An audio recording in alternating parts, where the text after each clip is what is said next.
to protect victims of crime. Are you listening to that, Minister, what people are actually saying? They go to the trouble of actually reporting the most personal injury to themselves, and they find the second trauma is the court system, the legal system. I'm asking you to take that on board and to listen to what they're saying.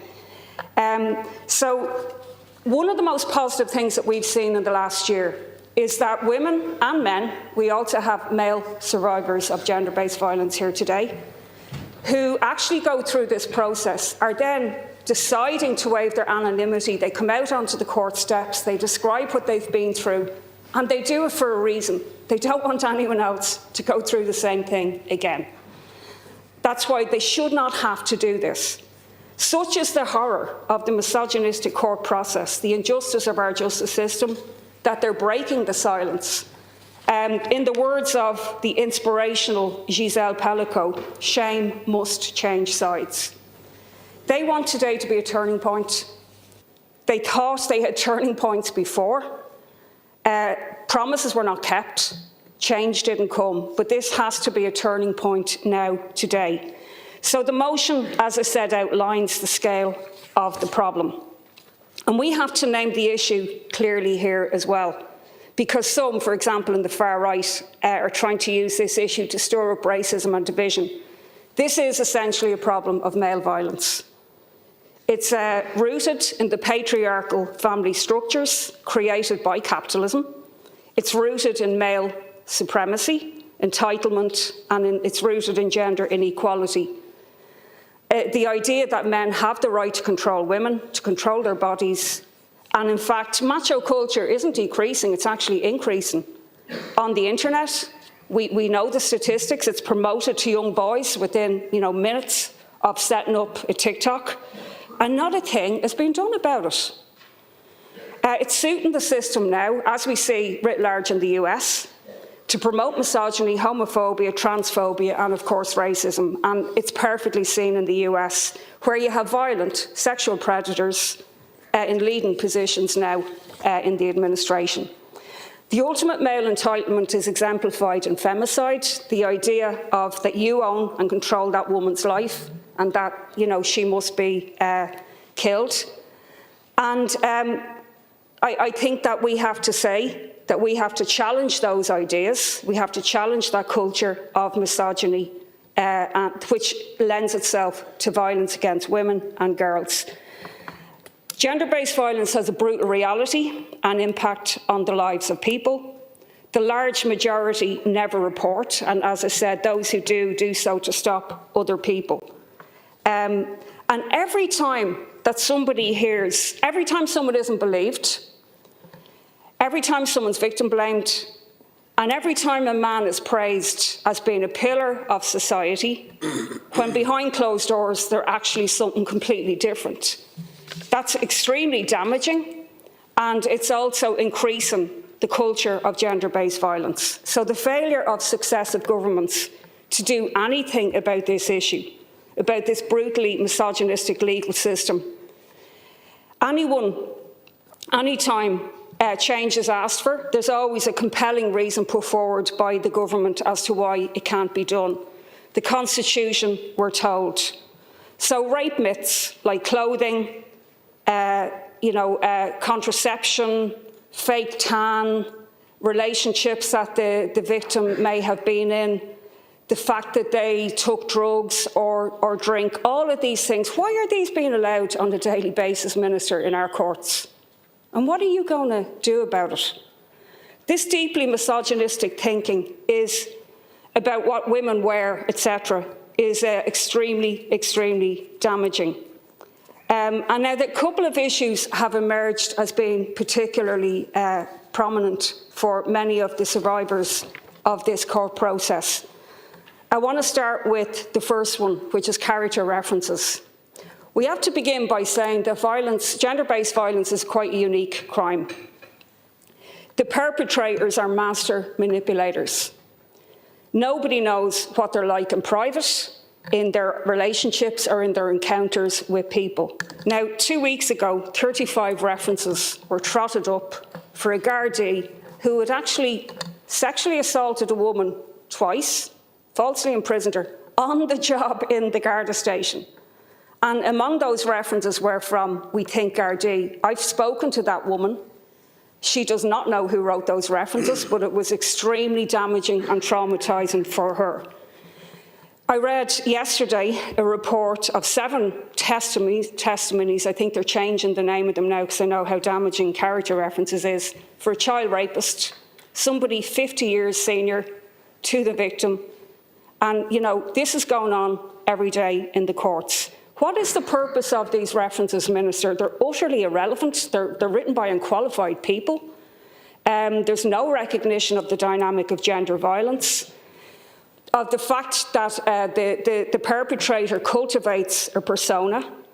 And there's a brilliant description by one survivor that these references are testifying to nothing more than the mastery of manipulation skills a sex offender has, because the whole MO of a sex offender is that.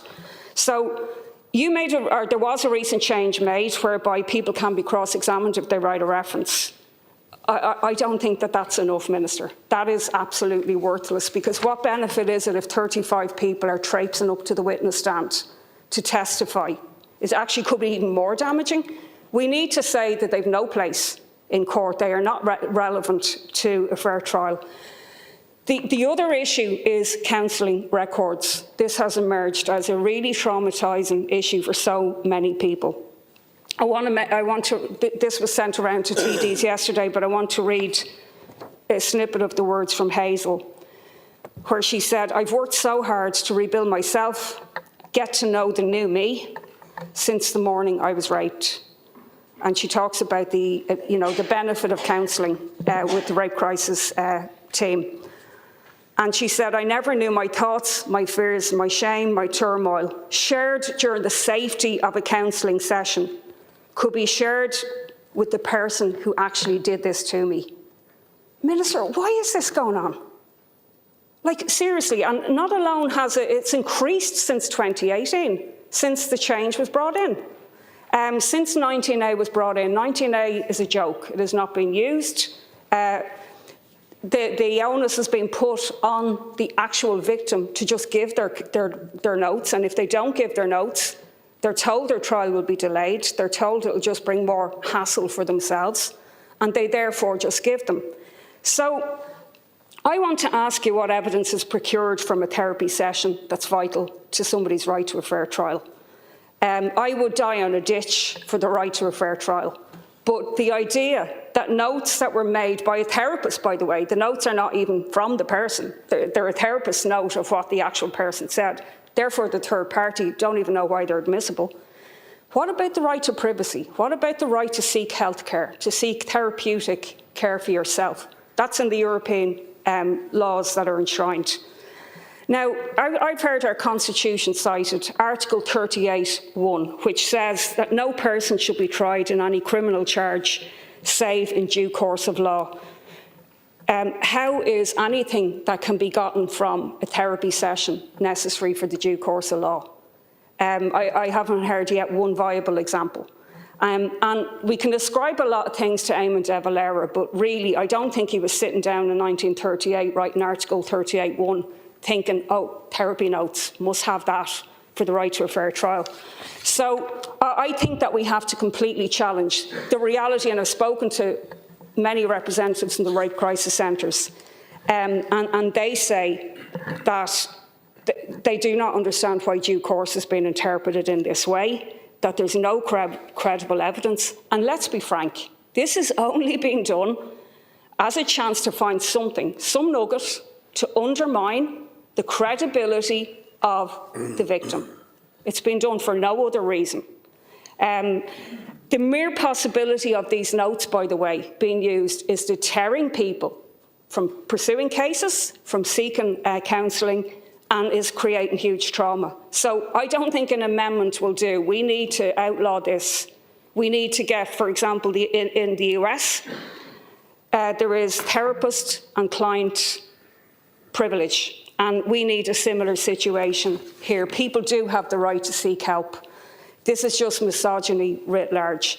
So I want to move on to your response to the motion, Minister. Obviously, we're all happy that you're not going to oppose the motion, but I hope you're not just killing it with kindness, because you mentioned in the media coverage that some of these things are being looked after by the government. Leave it in our hands was kind of the impression.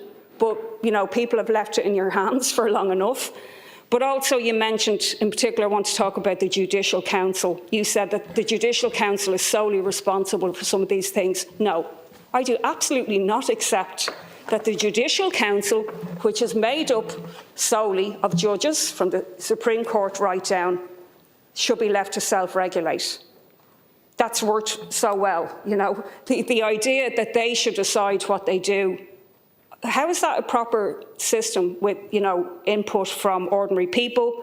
We need accountability.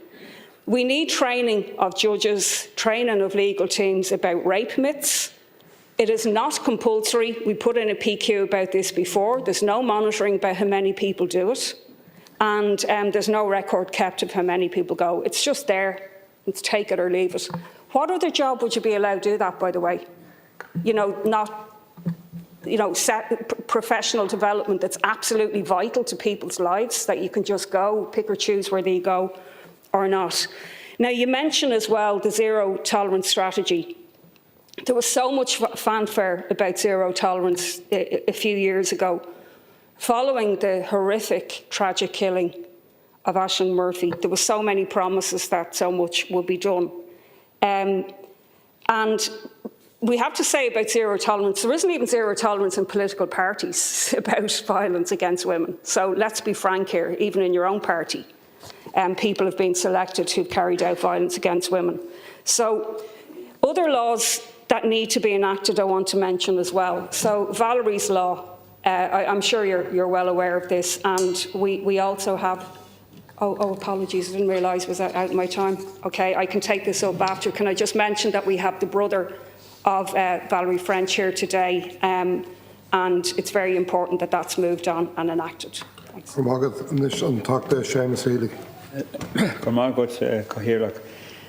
I think it's worth reminding ourselves of the statistics, and I think it's important that we read them into the record. And I just want to read the first few sentences of the motion.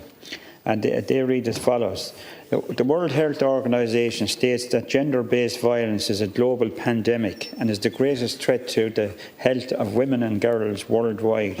A woman or girl is killed by a partner or family member every 10 minutes. And in this date, since 1996, 274 women have died violently. 52% of women have experienced sexual violence in childhood or adulthood. 35% of women have experienced psychological, physical and/or sexual abuse from an intimate partner. Women's Aid were told of over 40,000 disclosures of abuse in 2023, and the Gardaí responded to over 65,000 domestic abuse incidents in 2024, 1,600 of those in Christmas week. So this is obviously an appalling vista, and it is really worrying and really depressing. And the time for talking has long since gone. We obviously need action immediately. And as Deputy Coppinger has said, the legal and court system is hugely difficult and creates huge difficulties for victims in this situation. It effectively re-traumatises the victims and feeds into a situation where only 5% of sexual violence is reported to Gardaí, and only 14% of the cases make it to trial. So in this situation, we obviously need urgent action and urgent legislation, and particularly legislation to stop the access to counselling records by the accused and their legal teams. We need to end the practice of character references in these gender violence-based cases, and we need to provide advocacy for victims in the court process. And we also need training for judges, Gardaí and juries. I want to refer to the domestic violence services in my own constituency, operated by Coonsair in Clonmel for South Tipperary. It's an organisation I've been associated with since the mid-1990s. I'm currently a board member and treasurer, and has developed from very small beginnings in the mid-1990s. And through the huge commitment and dedication and professionalism of staff at all levels, has developed into a county-wide service being acknowledged for its excellence. And it provides a range of services to victims, including a helpline, emergency accommodation, support and information, outreach support, court support, childcare, parenting, counselling, training, and together with Tipperary County Council, a safe house. I want to acknowledge the work done by the organisation, and to thank the recently retired project leader, Geraldine Mullane, who has given huge leadership, exceptional leadership and professional service to the organisation over the years, and to wish her well in her retirement. From the annual reports of Coonsair and indeed other similar organisations throughout the country, it's clear that we need additional emergency accommodation. We also need additional safe houses. For instance, Coonsair was unable to admit over 205 women and 230 children in the last 12 months to their emergency accommodation. We also need to ensure that staff are paid properly and that they have enjoyed the same salaries as comparable staff in the HSE, Tusla and Coon. And this is something that needs to be done urgently, because it has the potential and is already creating difficulties in relation to recruitment and retention of staff. I commend the motion. Thank you. I want to start by commending Deputy Coppinger and her colleagues for using their private members' time to put forward this extremely important motion. As Deputy Coppinger has indicated, the Government will not be opposing this motion. I want to assure her, however, that is not the case of the Government saying, leave it in our hands. I'm fully aware that on this issue that Government will not have all the answers. There are many proposals that have been put forward by Deputy Coppinger and her colleagues with which the Government agrees. Some proposals are more challenging, and I'll outline them presently. But this is such a significant and widespread problem, Cathaoirleach, that it is certainly the case that Government on its own won't be able to resolve this issue. The issue of violence against women, and that's predominantly what we're talking about, is of such a pervasive nature that I think we really need a response, not just from the political system, but we need it also from society as a whole. I think one of my functions as Minister for Justice is to try not just to change the law and to change the policy, but also try to give effect to societal changes in attitudes. Predominantly, women are the victims of this violence, and consequently, predominantly, men are the perpetrators of this violence. I think it's incumbent upon me as a male Minister for Justice to try to speak as well to those men who think it is acceptable to perpetrate violence against women. We must repeatedly emphasise it is not acceptable. I agree to a certain extent with what Deputy Coppinger said in terms of what is the origins or the provenance of this violence. A lot of it, like a lot of violence, is about control, trying to control individuals, and for too long some men believe that they are entitled to try to control women. That societal attitude needs to change. I also know that Deputy Coppinger and her colleagues have been working with many survivors and victims of domestic and gender-based violence in order that their voices are heard. I want to welcome those victims and families of victims to the gallery here today. I want to commend them and admire them for their bravery in coming forward, Cathaoirleach, and speaking out as they've done. And I think it's also important to point out that the voice of survivors are particularly loudly heard when they go through the court process and it results in a conviction against the perpetrator of the appalling violence against them. I note what Deputy Coppinger has stated about the challenges posed by the court system. But I have to say that the voices of those who do go through the system, and I know it's very challenging and we need to make it easier, but the voices of those who do go through the court system and who obtain a conviction at the end of it are very loud and very influential.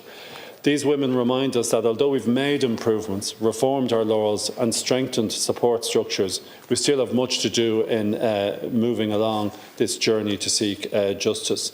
As I said, we won't be opposing this private member's motion. We're not yet where we want to be and where we need to be in a society where zero tolerance in respect of domestic, sexual and gender-based violence is our objective. The statistics in this area are frightening, Cathaoirleach. I think it was Deputy Healy who referred to the CSO statistics in their survey of sexual violence that was published in 2022. It is simply unacceptable that more than half of the women in this country have experienced sexual violence in childhood or adulthood. I'm pleased to say the CSO is now also doing a survey in respect of, and they're doing this along with Kuhn, in respect of domestic violence survey. That's something that we need further information on as well. We can't really adequately respond to this problem or to any problem unless we have the necessary data in respect of it. And I regret to say I have no doubt that the figures will reflect the reality that far too many people are living with domestic violence in this country. But to deal with it, we need to know the data in respect of it. And I just want to turn to the private member's motion, and I'd just like to outline what the government has done and some issues in respect of what's been raised. Deputy Coppinger very much focused on the issue of disclosure of counselling notes. I remember I was a member of Dáil Éireann back in 2017, as was Deputy Coppinger, when we dealt with the Criminal Justice Sexual Offences Bill, which was going through the House then. And Section 33 of that bill was the inclusion of the new Section 19A. And all of us thought at that time that this was a provision that was going to deal with that issue. And if you read Section 19A, as I did earlier today, on paper it looks like it covers all the important issues. It says that disclosure notes shall not be, or counselling notes shall not be disclosed unless it's necessary for a fair trial. But unfortunately, the application of Section 19A is not operating the way that the Oireachtas intended. And I think it's a point that was made by Professor Tom O'Malley in his review of the legislation in this area, where he said people aren't aware of it. But I'm certainly committed to reviewing it, to looking at it, and if it is the case that we need to have legislation to amend it, I will do that and I'll bring forward the legislation. Deputy Coppinger also mentioned Valerie's Law. I've already instructed my department that I want legislation to be brought through amending the Guardianship of Infants Act in order that we can have a situation where we can, or a court can, remove guardianship rights from parents or guardians who kill or seriously harm another parent or guardian of their child.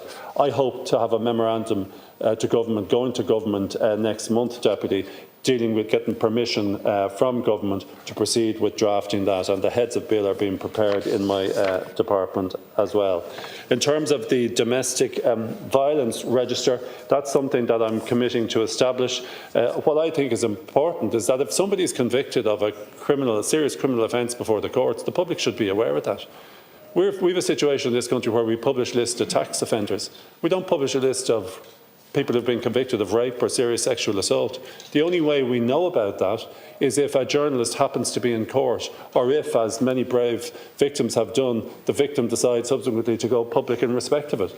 I think it's unfair to expect every victim to carry that burden and decide, I'm going to waive my anonymity because I want to disclose the identity of the individual here. I think that's too much for them, and I think we need to have a system in place where there is disclosure of information of people who have been convicted of serious offences. And I'm talking about in respect of convictions only there. The government also recognises the need to build on the legislative and structural reforms already underway to further enhance support for victims of gender-based violence.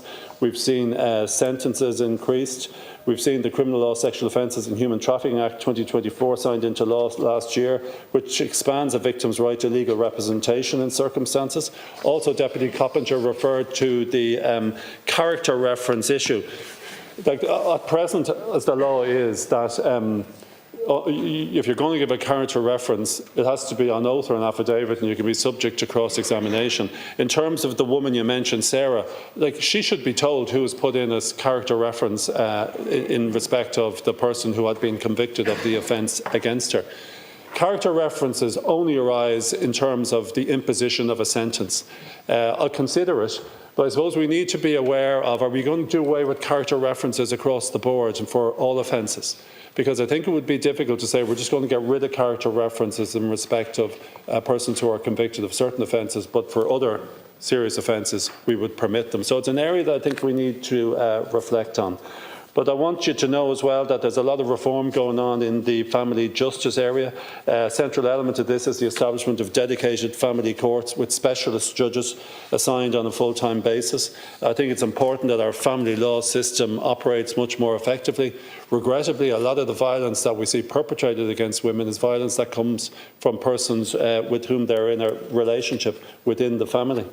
So the court service is progressing an ambitious 10-year modernisation programme to deliver an operating model that's digitally enabled and designed around the user, and that is something I think that will improve it.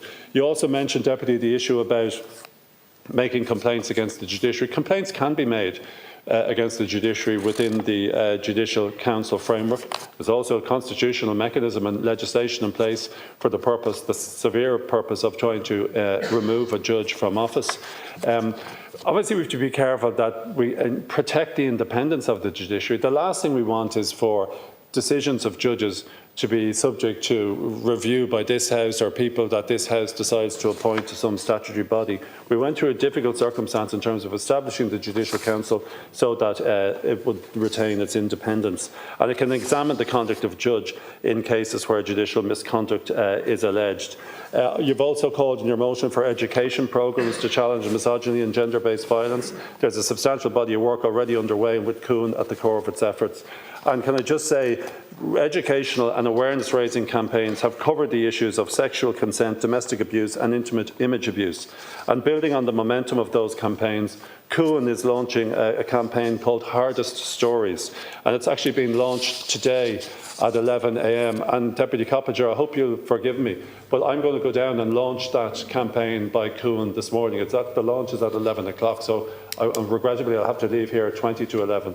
But Minister of State Collins will be here for the rest of the debate. I know, but I think it is appropriate that I do go down and launch. I think it is appropriate that I do go down and launch that Hardest Stories campaign by Kuhn. And it's also working in partnership with the Department of Education.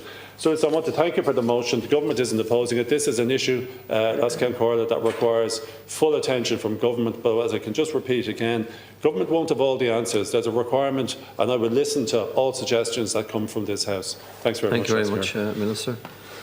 Deputy Connolly is next. And thank you to Deputy Coppinger for bringing this and setting it out so clearly in the motion, and to the visitors in the gallery.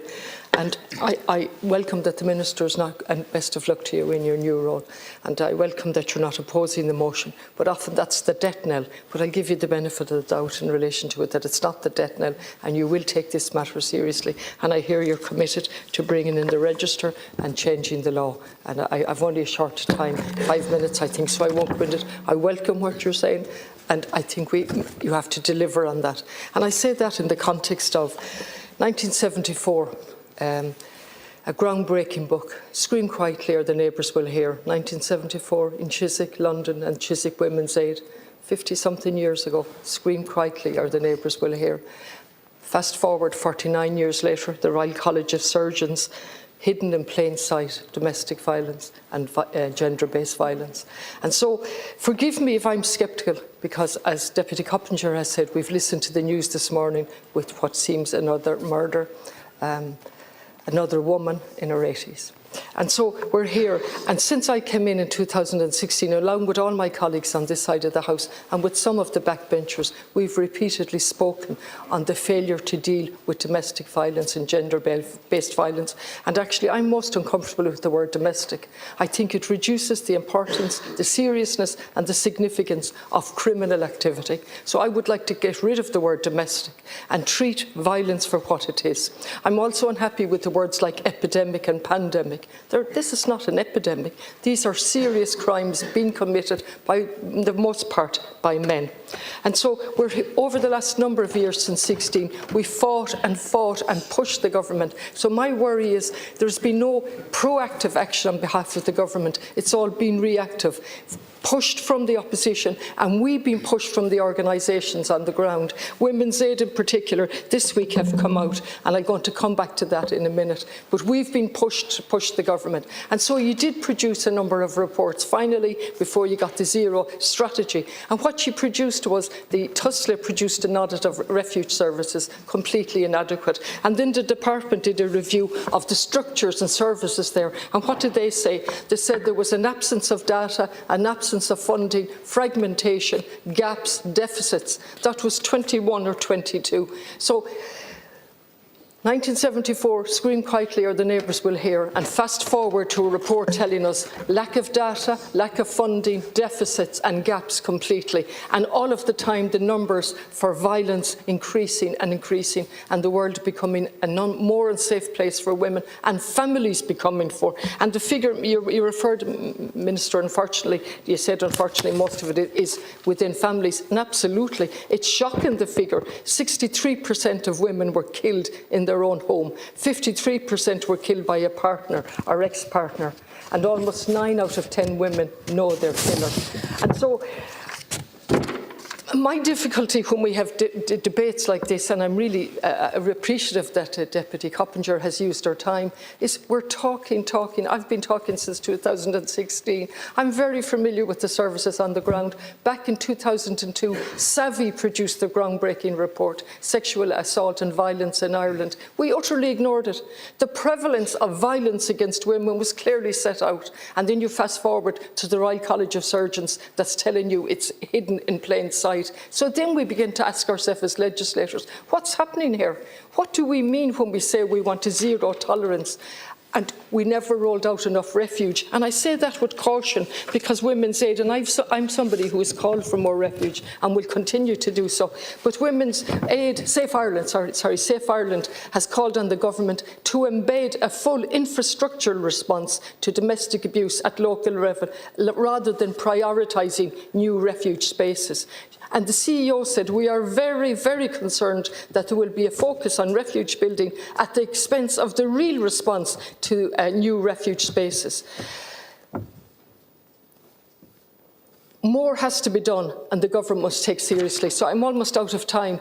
So I do all of that to emphasise it's beyond talking. So refuges are the most basic thing that we can provide, but they should be sort of redundant in the future if we are to seriously tackle and deal with domestic and gender-based violence. Thank you, Deputy O'Brien.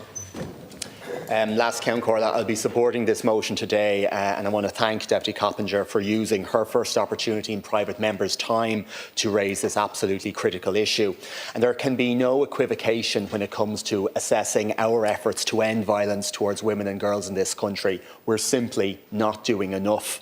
And I say that as a former Minister for Equality, I say it as a politician with a long-standing interest in this area, and I say this simply as a person living in Ireland today. And all of us elected here in Leinster House, we have a responsibility to keep this issue at the forefront of our debates and our legislative and policy efforts. That's not to say significant work hasn't been undertaken. We've seen the third national strategy published, we've seen increased investment and the establishment of CUAN, an agency solely focused on DSGBV. And I'll acknowledge the commitment that former Minister Helen McEntee brought to this area. For my own part, the introduction of 5 days paid domestic violence leave was an important tool to provide assistance to victims. I'm glad that this leave is now in place and that Ireland is one of the first countries in the EU to introduce it. And I want to recognise the work that Women's Aid did in supporting the introduction of that policy. But all of that, it is still not enough. And we know it's not enough as women continue to die violently. 3 women so far this year, according to Women's Aid: Paula Canty, Annie Heineman and Gillian Curran. We're barely 8 weeks into 2025 and information about another death is emerging in the last 24 hours. And we know it's not enough, as the most recent figures show that just over 65,000 cases of domestic abuse were recorded by An Garda Síochána last year, a 20% increase over the previous 2 years. So it's a steady rise of 10% per year each year since 2020. And we know it's not enough because we still see that applications for domestic violence protection orders have increased by 25% in the 5 years to last September. And notwithstanding the statistics, it's of course critically important that women and girls who've been victimised can access the support of An Garda Síochána and the court service swiftly and to the fullest extent. This isn't always guaranteed, and today's motion rightly identifies the many barriers and factors that are working against women and girls who deserve timely, appropriate justice. And while all efforts to help victims are of course absolutely crucial, they are by definition addressing the symptoms of the overriding problem. Prevention is the critically important piece if we're ever going to get this right. And this is recognised in the Istanbul Convention, but it's not always prioritised in the state's public policy. Prevention was a major focus. It was something that the Green Party raised continuously in the last government, and that's why in the third national strategy published last year, there's a lot greater focus on prevention than in the predecessor strategies. This broader strategy recognises a hard truth. Violence against women and girls will stay a feature of our society until we successfully address the root causes and until our preventative effort works, and this requires a cultural and a generational shift in attitude. And at the heart of it is a necessary shift in male attitudes towards women and girls, and a shift in the general societal attitudes about the spectrum of violence and abuse directed at women. And we know this is possible, but it is crushingly slow. The state holds the power to drive this kind of cultural shift forward in our educational curricula, through public information and through a zero-tolerance criminal approach. And that's recognised in the motion today, and I welcome that. Minister, I'm glad that this motion will be agreed, but I come back to my earlier point. There's no doubt that all of us in this House share the goal of ending gender-based violence in this country. But, as with anything, genuine progress will take a laser-like focus at the top of government. And as Minister, yourself and the Senior Minister, you are bombarded with competing agendas, but you cannot let this particular issue slip. You need to drive forward change, you need to drive forward progress at an even greater pace. Until women and girls stop being targeted, stop being victimised, stop being killed, we as a country will never have done enough. Sinn Féin now, Deputy Carthy. You have Carmaigat Lascan Corlagus Boalum Buicus Gaul Leson Chapta Coppinger as the Aspiract Harcher and Gesh Tabakta Shaw. Mar Coffeemage Jaira a her le Foregan and I Mna August Colini. I want to thank the movers of this motion, and particularly Deputy Coppinger, who has an unimpeachable record on this issue, and I also want to welcome the guests to the public gallery today. Tackling violence against women and girls must be a priority across our society. Every day, women and girls face violence in the form of domestic and sexual abuse, stalking, harassment and intimidation. Figures that were revealed by the Minister for Justice to me last week showed that the number of emergency calls made to Gardaí reporting domestic abuse rose from 44,000 plus in 2020 to over 65,000 last year. Hundreds of women have died violently in Ireland. Many were killed in their own homes. Most were killed by a man known to them. 274 women have died violently in this state since 1996. So as we look at these figures, women will rightly wonder how much has really been achieved in the years since the government's so-called zero-tolerance strategy was announced, because women do not feel safe, and often they are not safe. So we have to do better in terms of preventing domestic and gender-based violence. We have to do better in terms of supporting victims of such violence to getting to safety and to rebuilding their lives.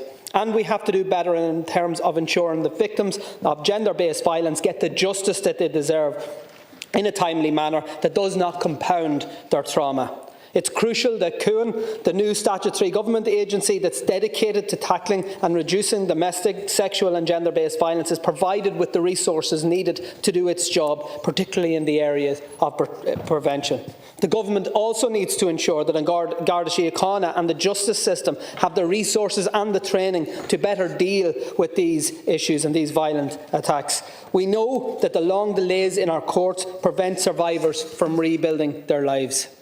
Domestic violence refuge centres, and I hear what our previous speaker have said, but they often represent the only place where those experiencing domestic violence can find safety. There are still far too many places, and there are still counties with no refuge at all, including Cavan and Monaghan. The figures for domestic violence for the Cavan, Monaghan, Louth region, also revealed to me by the Minister last week, reinforced the demand for urgency with regard to opening domestic violence refuges in both Cavan and Monaghan, because these figures showed that this region has the highest number of calls outside of the Dublin region. And the reason why that's important, Minister, is because when women present, sometimes they feel that they have nowhere to present other than to their local TD's office, which in itself is a scandal, because we have to deal with people given their most intimate, private details in a setting that isn't appropriate, and they ask directly what's their options. And oftentimes they are left with the conclusion themselves, having dealt with all the statutory agencies, is that the option provided to them is either to make themselves homeless or to return back. So the lack of availability of affordable housing is one of the greatest barriers and challenges for women and children who are victims or survivors of domestic abuse. It also means that women and children are often forced to remain in refuges for longer than is needed, and in some cases, as I say, the option of returning to the abuser is actively considered, and in previous very tragic cases it was what happened. Supporting the long-term housing needs, therefore, of survivors of domestic violence must be given the priority that it deserves. In dealing with the issues of domestic and gender-based violence, it's also important that we listen to the survivors of rape, sexual abuse and domestic violence. We need to listen to them, particularly in terms of their experience of the justice system. Survivors of rape, sexual assault and domestic violence and their families have raised a very important number of very important issues which need to be dealt with by the Oireachtas as a matter of urgency. And I'll be proposing that the incoming Justice Committee, when it's established, actually meets with survivors who have contacted us in advance of today's debate, because there are clearly a number of areas where legislative changes are required, including dealing with the re-traumatising impact of victims, counselling notes being disclosed in rape and sexual assault cases, the blocking of parental and inheritance rights for those who kill their spouses, and the need to create a domestic violence register. It's also clear from the survivors that the disclosure of counselling notes during a trial severely compounds their trauma. The commitment in the programme for government to deal with this has to be fast-tracked, and what I'll say finally, Minister, is if the government are intent on fast-tracking this side of the House, will accommodate them. Thank you, Deputy Devine. Thanks, Deputy Coppinger, for the comprehensive motion.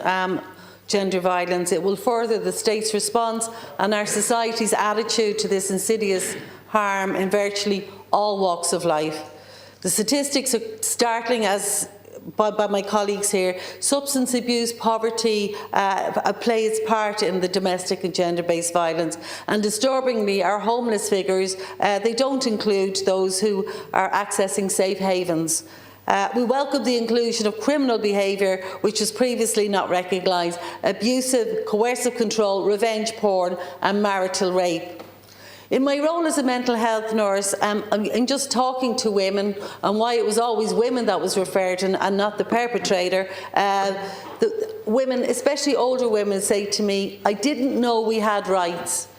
I made my bed and I had to lie in it." That's what they were told. We have moved on from that, but we have so much more to do. Zero tolerance policy for these crimes, showing 52% of women and 28% of men reported experiencing sexual violence in their lifetime. This underscores the need for the CUAN governmental agency to locate all aspects of tackling domestic and sexual violence. Minister, please consider: 1. Local authorities must be supported to provide priority accommodation for victims fleeing life-threatening situations. 2. Introduce an emergency flea fund to set up new lives. 3. Shelters must have access to emergency medical and local GPs. 4. Sinn Féin have submitted to the Civil Legal Aid Review that the €18,000 threshold for legal aid remains far too low. Also, while the Irish courts refer convicted domestic abusers to rehabilitation programmes, there is no obligation on them to complete it. Only 10% did so in 2023. Completion of these schemes should be a condition of sentencing, and we should discuss whether all such convictions should be referred to the rehabilitation programmes and to a Jenny's Law Register. Thank you to the brave women and men in the gallery who spoke out and in doing so call attention to the plight of other victims. I also recognise those voiceless victims who have yet to come forward, who cannot do so for fear of their own safety. We will continue to demand action on your behalf. Gura Mahalgath. Thank you, Deputy Farrell. I just first of all want to thank Ruth Coppinger for bringing forward this motion and indeed for campaigning inside and outside of this chamber, as well as all those people who have joined us here today, because it is such an important issue, Minister. Minister, in the last year we've seen reports of domestic violence to Gardaí rise by 8% across the state, but indeed by 11% in Galway, and we've already seen women violently killed into 2025, and I just want to say that my thoughts are with those women and the people that love them. But tracking the real incidents of domestic violence is extremely difficult, because in many cases it's kept secret or managed privately through whisper networks, and it is positive that women are coming forward with their stories and seeking help. But this is a public safety issue, Minister, and women should not be left to burden this on their own. But unfortunately, Minister, we see far too often that women who do need help and who seek support don't find the support that they seek. And last week, Minister, in this chamber, I raised the institutional barriers, specifically around housing, that are placed in front of women by this state who are trying to leave domestic abusive situations. And this week again, Minister, I met with another woman who had exactly that situation, who left an abusive, a very violent situation with her 6 children. She had been living in a council property in another county. She left to go to Galway, where she had family support. And because of the institutional barriers that are placed by this state, she wasn't allowed an inter-county transfer, which meant that she had nowhere to go. She had to start a new housing application with Galway City Council, which means that now she's only days on the list in a county where you need to be 10 years on the list to get a housing situation. This is another barrier placed by this government, and this is something that your government, Minister, can change. And as a result of this, she's now staying with her mother, in her mother's house with her 6 children. It's very overcrowded, and this situation is straining their relationship, which further isolates her and weakens her support network. Galway City Council can't even offer her emergency accommodation because it is full. This woman said to me that she's thinking about returning to the abusive relationship because she has no other option. This is absolutely horrifying, but it is a barrier that is placed by this state in front of women. This needs to be changed, Minister. You have the power to do that, so do it. Thanks very much, Deputy Farrell. Deputy Ruth O'Reilly. And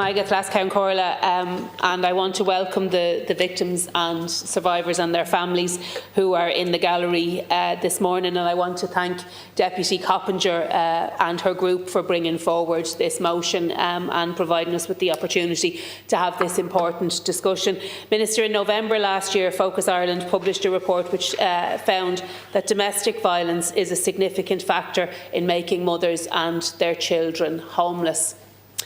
I want to illustrate this, if I can, by using just 2 of the many examples that I am dealing with currently in my own office. And Minister, I would take this opportunity to remind you that in my constituency of Dublin Fingal West, we do not as yet have a domestic violence refuge. I'm dealing with a woman, and I'm not going to name her because for reasons of her own health and safety. She was very, very seriously assaulted by her partner in or around 14 years ago. In around 7 years ago. She had been 7 years on the housing list in Dublin City at that stage. When he was sent to prison, she moved as far away as she could get while still remaining in her workplace, and she moved to North County Dublin. She now finds herself in a situation where she is high up on the Dublin City Council homeless list or housing list. She is absolutely terrified she'll be offered a house, because the house that she will be offered will be in the place where her abuser, now released from prison, will be living. Now, I have been from the Gardaí to the council to the DV agency, round and around and around, and I cannot find anybody to deal with this, because the problem when you have the interaction between domestic abuse and the homeless crisis that your government have created is that there needs to be a senior decision maker who can assist. And there are multiple cases, and I spoke to my constituency affairs manager this morning before I came in here, and we are dealing with multiple cases of people who have safety orders or protection orders, but who are forced to live in the same house as their abuser. And Minister, I would like you to just consider what that would be like, going home to your home every single evening because you have no choice and you have nowhere else to go and you must return to your abuser. Minister, this needs to be tackled, because the interaction between domestic abuse and homelessness is making lives dangerous and intolerable for victims and survivors. Deputy Donnelly. Can I thank also Deputy Coppinger for bringing forward this motion. And just to say that from 2020 to 2024, 62 women, north and south, on the island of Ireland have been killed by their abusers. And as a society and a state, we have to do better in terms of tackling gender-based violence. It requires investment in services, including the provision of adequate refuge places in every county, and it means ensuring our laws are fit for purpose, including dealing the new challenges created by social media and technology. In 2024, the Sunnis Domestic Violence Charity in our area, in my area in Dublin 15, helped 631 women and 661 children in the refuge, transitional housing, safe homes and community outreach. However, 368 women were unable to be accommodated in Sunnis in 2024. That is an absolutely shocking number. And what that actually means is that people were unable to get the help and support that they needed to get out of a situation that they're in terms of domestic violence. The number of calls made in the DMR Western region, which again covers the Dublin 15 area, increased in 2023 from 5,458 to 6,025. Women's Aid said at least 1 in 4 women in Ireland are subject to some form of abuse from a current or former partner. Violence against women continues to rise, yet there remains no clear, effective response from the government to address the issues of the shortage of places and supports for women who are caught up in these circumstances and who are unable to leave. And we deal with these cases on a daily basis, where people are coming to our constituency offices right across, and I'm sure your constituency offices as well, where they are absolutely terrified, afraid for themselves and for their children. So I would urge the Minister, we really need to get a grip on this situation, because the reality of it is that women are dying. Children are being left in traumatic circumstances and they need help and they need that support now. Thank you. Deputy Commonwealth. Minister, the truth is that we do not take this issue seriously. I want to thank Deputy Coppinger for bringing this here today before us again. But I do that with an absolute heavy heart. Because let's face it, if we were serious about tackling violence against women, sexual, financial, coercive control, all of those things, we would be doing something about it, and we're not. And I look at a grant age that I saw there that was granted. It's twice as much as what it was for the scanner in the National Library. We do not take it serious. We do not have the sanctions in the first place. So why do perpetrators do it? They do it because they get away with it, and they're allowed to get away with it over and over again. How many women could be alive today if we took this issue serious. We talk about a zero tolerance. Well, if we had a zero tolerance, we wouldn't be doing what we're doing, and we certainly would have a proper justice situation. We don't have that. We are putting children day after day in very serious, dangerous situations where we're making them spend time with perpetrators. I know people myself where the judges have been making the children go to see the perpetrators, to spend time with them, after they have threatened to kill them. That's our law. These are the laws that are there, by the way, to protect people. We make it impossible for women to leave, not least because of the housing situation, and to bring their children with them.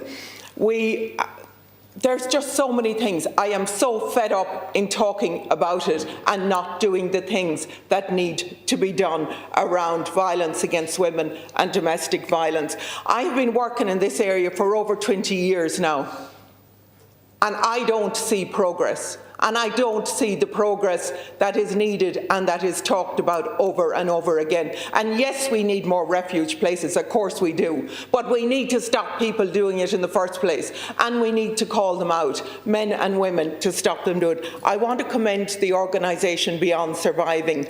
I met Ciara last weekend in Castlebar. That is hugely important organisation as well. Why aren't we bringing in Clare's Law and Ginny's Law? Why not? Why don't we have it in? You have the support of the whole House here to be able to do that. If there was a will there to do it, we would be doing it, and we would be doing it as a matter of urgency. Thank you. Deputy Ward. Minister, we have to have a zero tolerance approach when it comes to gender-based violence. This issue is compounded by a judicial system, a political system and a society that fails to confront the problem. I've seen at first hand the incredible work that Saoirse's Women's Refuge do in my area. They inform me of the stress that a woman has to go through in the legal system. The process of obtaining a safety order can be difficult logistically and as well as mentally. Often a physically and mentally abused woman will have to bring her already traumatised children into the family law courts. There is no privacy, there is no space, and they often feel unsafe. We need to make these court proceedings more survivor-friendly. More and more women are now having to choose between homelessness and a place that is no longer safe. Apologies. Imagine the trauma of being physically and mentally abused and having the courage to reach out for help, and then left with a Hobson choice of staying in the home with the abuser or going into homelessness with your children. We know that when a woman decides to leave a domestic abuse relationship and a physically violent relationship, that is the most dangerous time. A quick search on Women's Aid website this morning showed that 274 women have died violently in Ireland since 1996. 274. And I hate bringing up stats because behind each one of these stats is a real person, is a real family member. It's somebody that is being failed by the system that's out there. 63% of these women were killed in their own homes. 55% of these women were killed by their partner or an ex-partner, and almost 9 out of 10 of these women knew the person that killed them. In my own area in Dublin Midwest, we've seen a 10.3% increase in the amount of domestic violence incidents in the last year alone. Minister, women deserve better. Women deserve to feel safe in every space that they enter. I do not want to live in a society that treats 50% of its population as less worthy just because of its gender. Very much, Deputy Ward. Deputy Aaron Kelly, 6 minutes.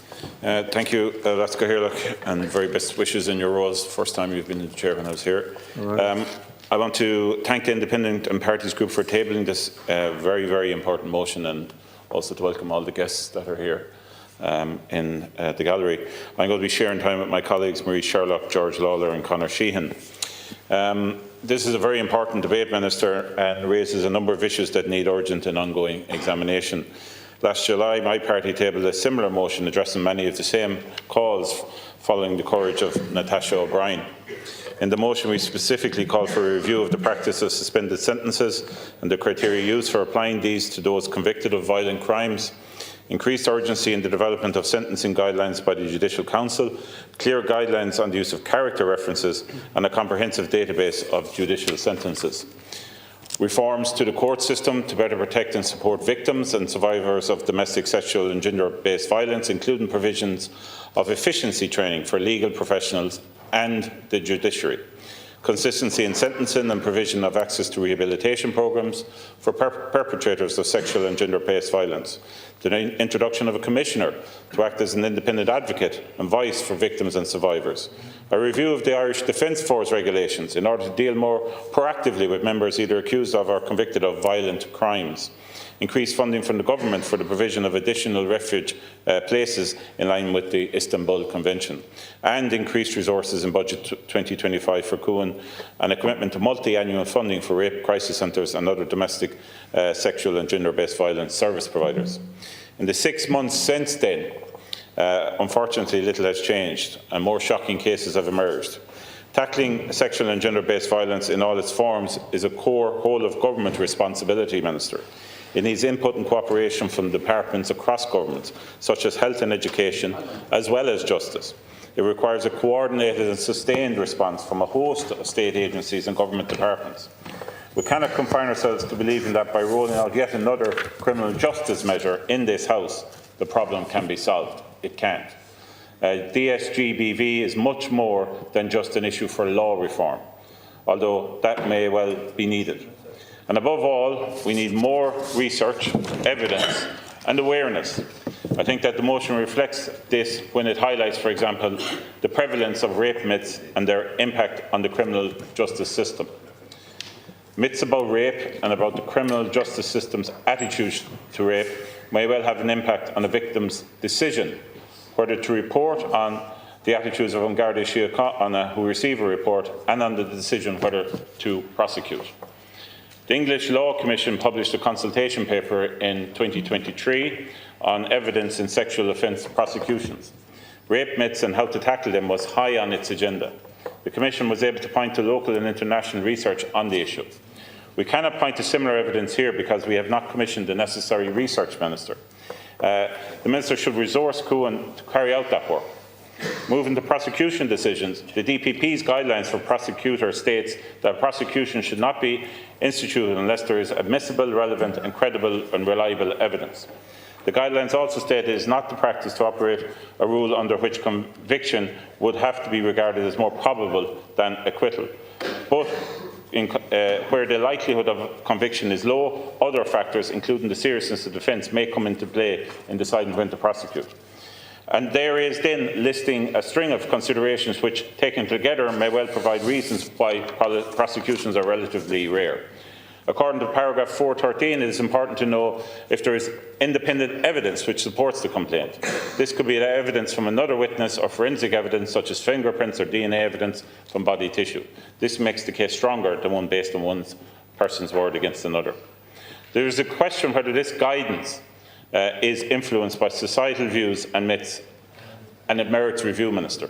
We need accurate information about the influence of myths in judging complaints in sexual offences cases, whether on the grounds that credibility and reliability are doubted by the prosecutor, or whether the prosecutor is anticipating the way the juries and judges will respond to such factors. An anticipatory approach could create a vicious circle in low conviction rates, produce a feedback effect that influences later police investigations and assessments of the evidence, including the believability of the complainant, and rules out even more prosecutions. Ongoing public education, particularly about consent, remains key, as the motion outlines. What every complainant is entitled to from the legal system is that his procedures will maximise the quality of their evidence in terms of its completeness, coherence and accuracy, and will enable all witnesses to give their best evidence to a fair and unbiased tribunal. This is the minimum they deserve. As Labour outlined in our manifesto just gone, and as we recommended in the Citizens' Assembly report on gender equality, there is a need for a Commissioner to act as an independent advocate and voice for the victims and survivors in the criminal justice system. Victims must be properly informed on how to make complaints about sentencing and ensure that supports are there for them in what is an alien environment for absolutely most of them. A key point is that cases must be heard quickly. The longer a victim has to wait for justice, the more likely it is that a case will re-traumatise them. We strongly support, Minister, the need to implement Valerie's Law and Jenny's Law. I know the Minister for Justice has an ambitious agenda, and I hope he'll take both of these on board and prioritise. Thank you. Thank you, Deputy Kelly. Deputy Sherlock. I want to start by just thanking Deputy Coppinger for the motion and to very much welcome it here today, and to pay tribute to all in the gallery for your campaigning and for your strength, because obviously the experiences that many of you have had comes from the most appalling circumstances. So thank you for all you do to bring to our attention the appalling reality out there. In the Dublin rape crisis and a report from last year, Sarah Benson put it very starkly that statistically it remains the case that the most dangerous place for women is in their own home. The nightmare of violence and abuse most commonly would be the hands of a current or former intimate male partner. And yet, when women finally make that enormous decision to leave, there are so few places to go. Minister, it's 14 years since Ireland signed up to the Istanbul Convention. Back then we were told we needed a refuge place per 10,000 of population. We had 131 refuge places in 2011. In 2024, that number has just barely crawled up to 159 refuge places. It is absolutely despicable. And worse, it doesn't represent any meaningful increase in terms of the number of refugees in this country. We're just about running to stand still because our population has increased by over 805,000 in that period.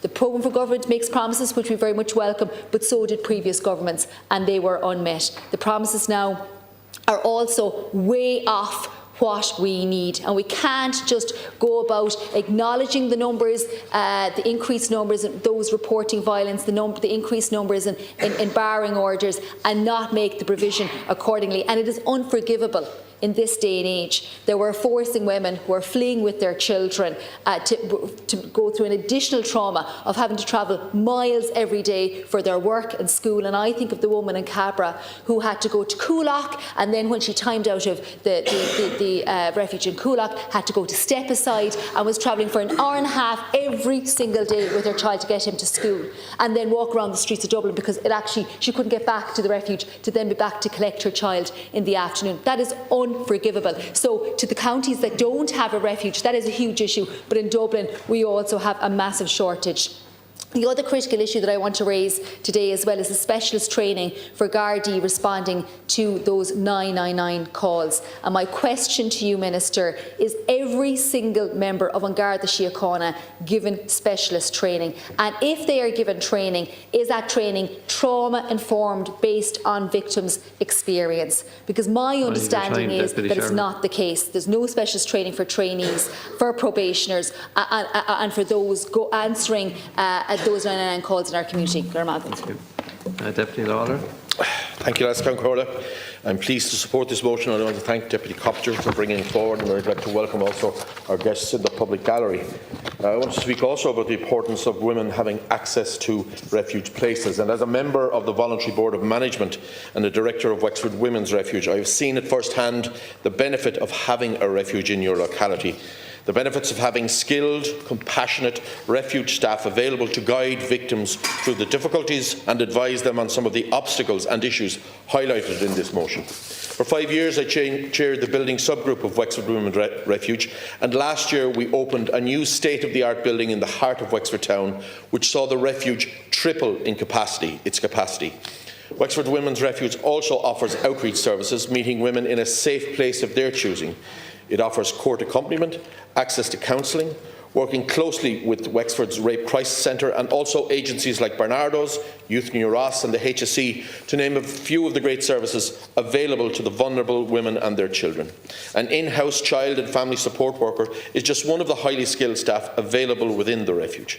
Despite all of this, staff at the refuge are put to the pin of their collar and often find it impossible to keep up with the workload and demands on the service. And yet, County Wexford can consider itself lucky to be in a position to actually have a refuge. Sadly, 9 counties in this country have no domestic violence refuge accommodation. Cavan, Carlow, Laois, Leitrim, Longford, Monaghan, Offaly, Roscommon and Sligo are devoid of refuge accommodation. Wexford gets multiple requests from outside the county for accommodation and are almost constantly operating at capacity, despite last year's tripling of their accommodation.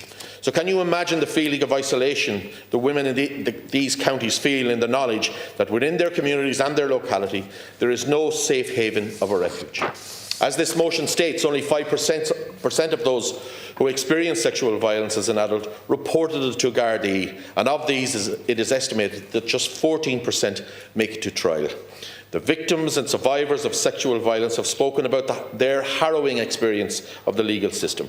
And ludicrously, the accused has the ability to request access to counselling records of complainants. We must put an end to this absolutely invasive and traumatic allowance to perpetrators. And we must support the call from the Citizens' Assembly on Gender Equality in 2021 for the exclusion of counselling and medical records from evidence. It's the very least we can do to support the victims of this heinous crime. Thank you, Deputy. Deputy Sheehan.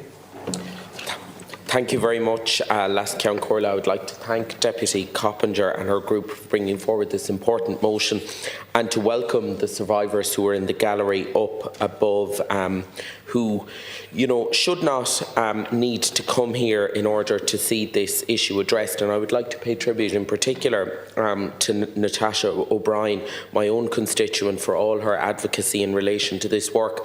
I rise here and I'm very conscious of the fact that as a man, we are the problem, as we are the perpetrators of this violence. And I'm very clear that as a man and as a white man in a position of enormous privilege, that I do want to be a positive role model and an agent for change. And this is an issue that permeates across society.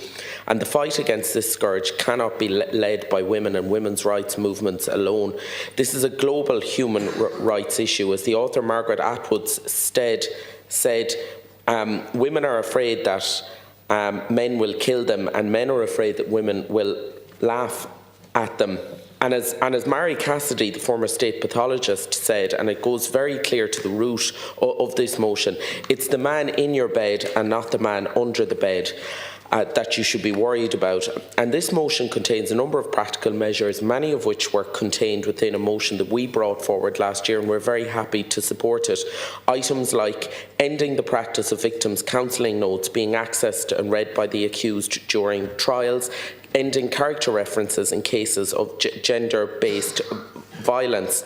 And we also need compulsory training of judiciary to give a better understanding of the harm of rape myths, and this is all contained within the motion, because domestic and gender-based violence in Limerick hit a 10-year high last year with over 2,500 reports. And we have had instances in the past where members and former members of this House have given character references to people for individuals convicted of gender-based violence and sexual crimes, and that is something that should bring shame on all of us. Thank you. Very much, Deputy. Deputy Commons. Garv Maga, Last Count Corlan, Cavorticus on your new post. While I'm wake as I go, like Deputy Coppinger, Oslan Tirshkin Shaw. When I went to write this speech, I found the words very hard to come, and not because I didn't know what to say, but because I was afraid once I started to speak that I wouldn't be able to stop, and that I would get so annoyed that it would be beyond what was allowable in this chamber. Listening to the testimonies from people around this country, I can't help but be furious and frightened. A long time ago, in the late 90s, I worked in a domestic violence project service in London, and it was for Irish women, and I was struck then, as a very young person straight out of college, how many services there was there for women from all over the world. And I'm afraid that the situation has not improved from the late 90s. However, this is not about me. I'm a public representative here to voice my opinion, not my opinion, the voices for other people who have been subjected to gender-based violence. This affects everybody of all ages, classes, colours, creed and job. And actually one group contacted me, I'm sure they've contacted other people, to say that in this chamber, of the 174 of us, 59 of us have perhaps been subjected to sexual violence. And I'm sure TDs in this House have received many emails urging people to support this motion. We're living in a time where women are being murdered, 6 so far this year. It's the 26th of February, and indeed last night we read in the newspaper that there's another woman has been killed on a ferry. Calls to Women's Aid and other domestic violence services are at an all-time high. The Rape Crisis Centre is inundated for support. It's out of control. Deputy Coppinger's motion brings forward many things that we need to address. And one of the things that I find most galling is the fact that, and lots of people have mentioned it today, is that when you have experienced gender-based violence and then you go for counselling to help yourself, that can be used against you. Now, the Minister said earlier that it was set out that it was to prevent an unfair trial. But who's the unfair trial for? Do you know what I mean? Like, who is it pitched against? So, from the lens of education, however, violence in the home is detrimental to learning and the long-term education retention. In 2015, it was found that 40% of cases referred to Women's Aid, there was children who had experienced and lived with domestic violence, but they also experience, physical and sexual abuse. In 2023, there was 4,478 incidents of child abuse disclosed to Women's Aid. And in Europe, the findings that I read was that 73% of women who experience physical or sexual violence by a current or previous partner indicate that their children had become aware of that violence. How can a child or a young person who's living in a home where there's violence, control, abuse, learn? How can they focus on the homework, study for an exam? How can they do their college assignment? The short answer is they cannot. Their trauma, their adverse childhood experience envelops them, and they go into survival mode. To learn, one needs to be able to relax, be comfortable, have a structure in the session they're doing, and this is very hard when they're shouting, screaming, crying, violence and fear. And then there's young people who are in intimate relationships. If they're in a learning environment, how are they supposed to do their college work, their further education work? 51% of young women affected said that they had been abused under the age of 18. 1 in 5 young women in Ireland have been subjected to intimate relationship abuse. So how can these young women who are in college or starting out their careers, how can they be at the level that they need to be at? They can't. They can't achieve what they would like to do. It's not acceptable. We need to act now, and I'm very happy that the government are going to not object to this motion. And thank you very much, Thanks, Deputy Coppinger. Deputy Gannon. And thank you to Deputy Coppinger for bringing forward the motion. I want to begin by acknowledging the guests we have in the chamber today. And my party leader, Holly Kearns, has also been in touch to acknowledge the presence of Mr David French in the gallery, who I know she has been working alongside to create a bill to bring forward Valerie's Law, and we'll continue to push that as heavily as we possibly can from opposition, though it would be infinitely more easier if it actually came from government. Count Corla has become absolutely routine to be confronted with new reports highlighting the devastating impacts of gender-based violence in Ireland. Time and time again, research published across our media details new lows the country is sunk to when it comes to the prevalence of the crisis. But it feels like as a society we're becoming increasingly more desensitised to its magnitude. It's been said before, and since 1996, 274 women have died violently in the Republic of Ireland. In 2024, there was an average of 1,250 incidents of domestic violence reported to the Gardaí every single week. These statistics alone demand an immediate response from the government, yet time and time again they are reduced to a headline.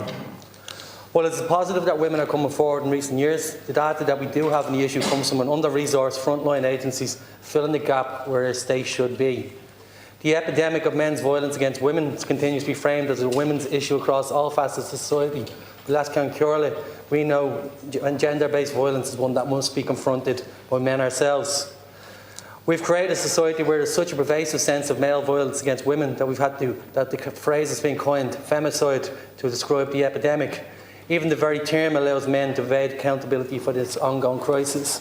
It was over close to 15 years ago now. I remember reading an article by Tom Maher, whose wife Jill was brutally murdered in Australia, which he phrased as the monster myth. This myth that allowed us to see men's violence against women as perpetrated by an othering of monsters that allowed ourselves to escape and not cast blame upon the culture in which that is created. Asking Carla, I'm quite fearful in the culture in which we've now moved into, where these same perpetrators of men's violence against women are no longer seen to be hiding in dark corners or being uttered. They're actually the President of the United States. They're the sports stars with contracts and sponsorship deals. They're men with large social media platforms who are actively targeting our young male children in schools as a way of kind of increasing their toxicity, normalise their toxicity and their violent hatred towards women. It's something that needs to be confronted on a macro level in terms of education programmes, positive interventions, creating role models, and a society that removes and helps us remove that culture that has been targeted every single day at our children. Alongside this, we are witness a clear and alarming rise in violence among men. That's globally and locally. We are a risk of society where women will bear the brunt of men's violence even more than they already do, and we will be confronted with even more horrifying statistics. This is not just a crisis, it's a clear warning sign and an opportunity for the government to act. The use of therapy session notes and legal proceedings of sexual assault cases is nothing short of cruel. It's horrendous that such a scenario is still allowed within our court system. We've heard time and time again that this process re-traumatises survivors, leaving them with no real safe space to heal from an unimaginable trauma. The absolute antithesis of restorative justice is the re-traumatising of our victims. And that is exactly what our court system is allowing with this system. And it is incumbent upon us to intervene and provide legislation which that no longer can be allowed. This motion calls on the government to acknowledge the gender violence epidemic and take immediate action to overhaul the justice system. And the Istanbul Convention, which Ireland signed up to, demands at the very least prevention, protection, prosecution and coordinated policies to protect women against men's violence. I absolutely support these measures and at the most basic starting point addressing the issue of men's violence against women. Thank you. Thank you very much, Deputy. Deputy Gibney. And thank you to Deputy Coppinger for using your private member's time to introduce this really important motion and the opportunity to discuss it. And I welcome also that the Government isn't going to oppose the motion, although I do share the same scepticism and concerns that have been aired by other colleagues that we really need to see action on this issue, because this is a scourge in our society, a scourge of domestic, sexual and gender-based violence. The reality is that all of us know somebody who is either experiencing or has experienced gender-based violence, whether or not we know that. And I commend the motion because it does speak to all four pillars of the Istanbul Convention: the prevention, protection, prosecution of domestic gender-based violence and the coordinated policies that we need to mitigate it. And I welcome as well that there is a focus on the justice system, because although we have seen improvements in recent years and we have seen the establishment of CUN, which obviously does need the resources, I would say, to match its remit, it is simply the reality that the justice system continues to re-traumatise victims, and the areas where it specifically does so is in the areas of, for example, character references, the release of counselling notes and so on.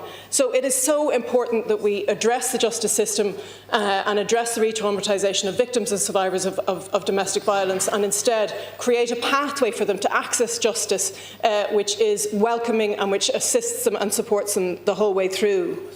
From my interaction of working with and talking to those people who are on the front line of dealing with domestic, sexual and gender-based violence, they describe for me the fragility of the process, that it takes women to come forward. And when we see these really problematic features of our justice system, you can see how that fragility is just shattered. Because why is it that you would come forward when you know you're going to be faced with this and when you know that prosecutions are so problematic? And of course, that fragility is exacerbated by things beyond the justice system as well. And I would call out particularly the accommodation space, where we're in, for example, the Housing for All programme. We didn't see any mention of this topic, where we know that there are not refuges in enough counties to even meet the Istanbul Convention parameters, and that we need to make sure that these spaces are available so that when women come forward, that they are met with an actual response that can support them. And for my remaining time, I'd like to focus in on two words within this motion: challenge misogyny.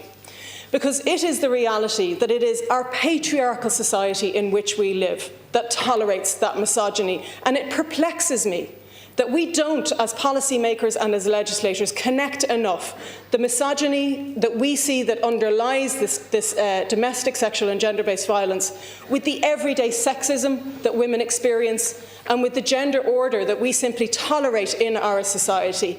It is the case that women are paid less, that we take on more of the care work in society, that unpaid and underpaid, that we have poorer outcomes when it comes to employment, and that we experience, as half of the population, everyday sexism in our day-to-day lives. I'm in this stall 3 months, and I have been called a girl multiple times by colleagues around me.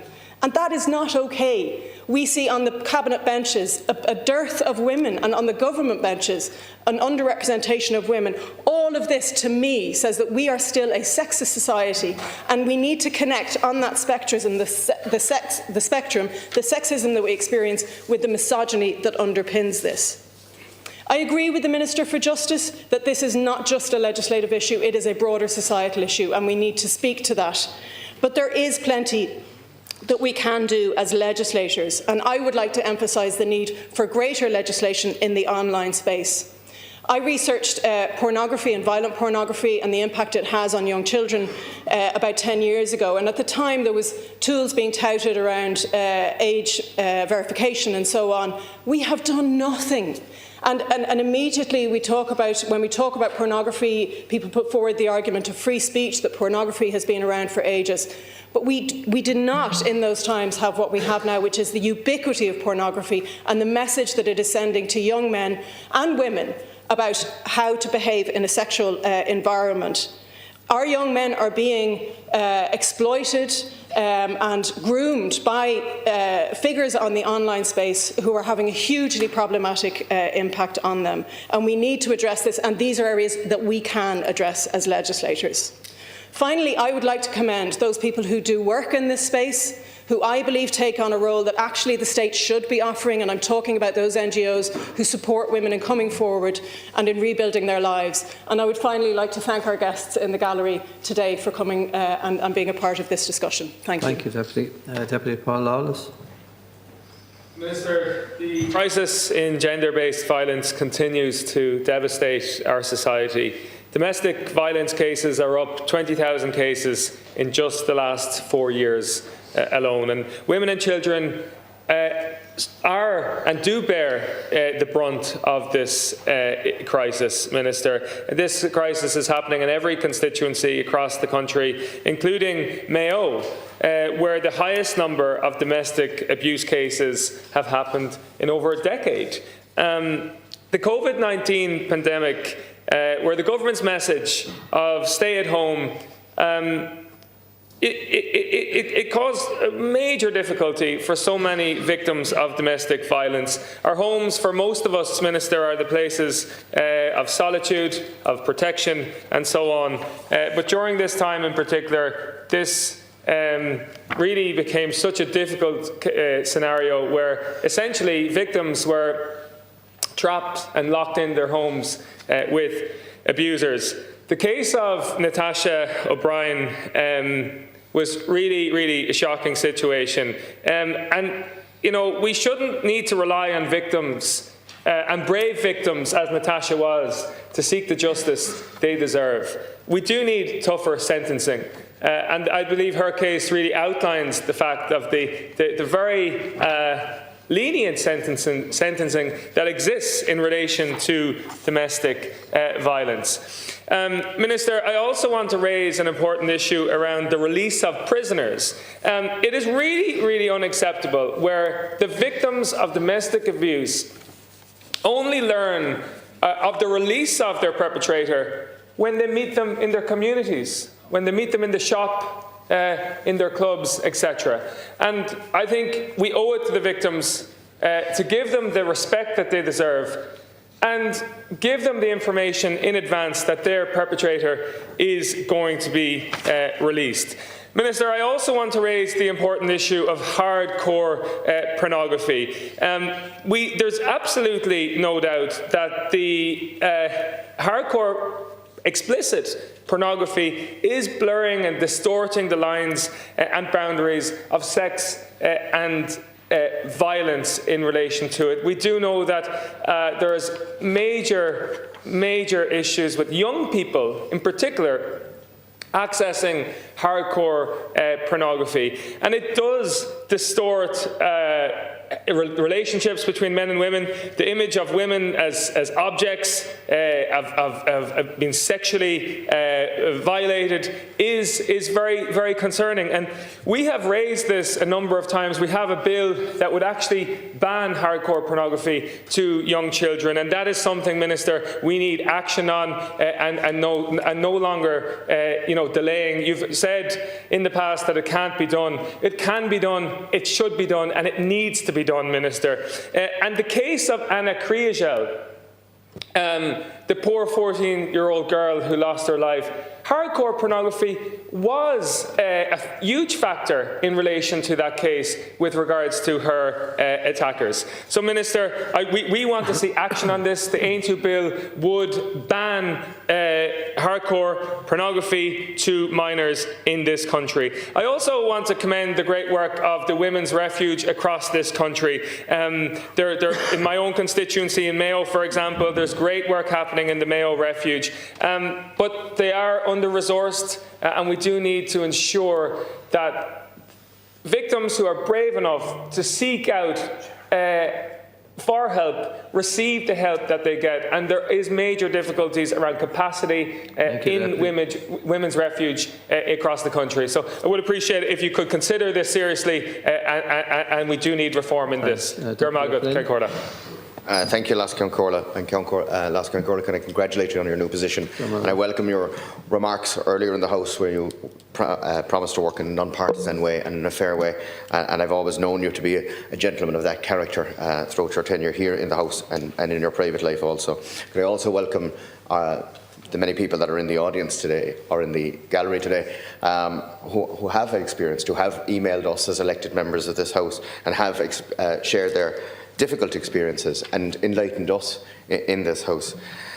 Last Corla, I rise to speak about domestic violence that remains totally unrecognised in the housing problem. Women stay in refuge. We've already heard that there's 9 refuge centres missing in counties. In the entire North Cork region, Mallow over to Fermoy, we have no refuge centre. That needs to be addressed. We need to be coming up and exceeding the Istanbul Convention.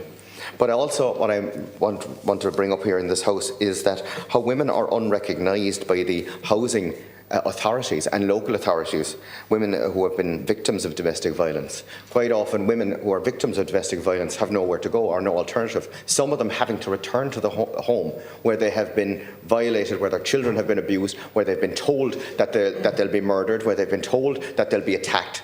And yet local authorities are looking for more and more information of them to say, you're not on an emergency list, you're not on a priority list. If you're here at this desk looking for social housing, you're not on any priority list. And then they're coming up with questions straight out saying, but you already own a home. Quite often you're involved in, your name is down as a homeowner, so they won't accept them on lists. And people are going off continuously, having to get more and more information to provide and prove to a local authority that they are victims of domestic violence, that they are victims and that they are entitled to be on a social housing list, to even qualify for the HAP payment, to get out of the oppressor's way, to be able to secure a roof over their heads for their children. And that's not acceptable.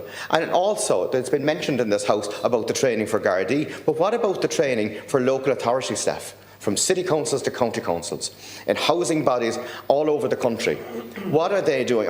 Is there staff training provided on a national guideline how to deal with somebody who's in a situation of domestic abuse, who comes to the counter? Because very, very often people come to the counter and they're dismissed, saying, you're not on the list, we're not interested in you, we can't talk to you. And that has to be addressed, Minister. We have to have training for our local authorities, and there has to be, equally, as there is a disabled list, or as there is a list for people with medical needs in city councils and county councils, there has to be those that are victims of domestic violence to be put on a priority list to be housed to secure them and their families.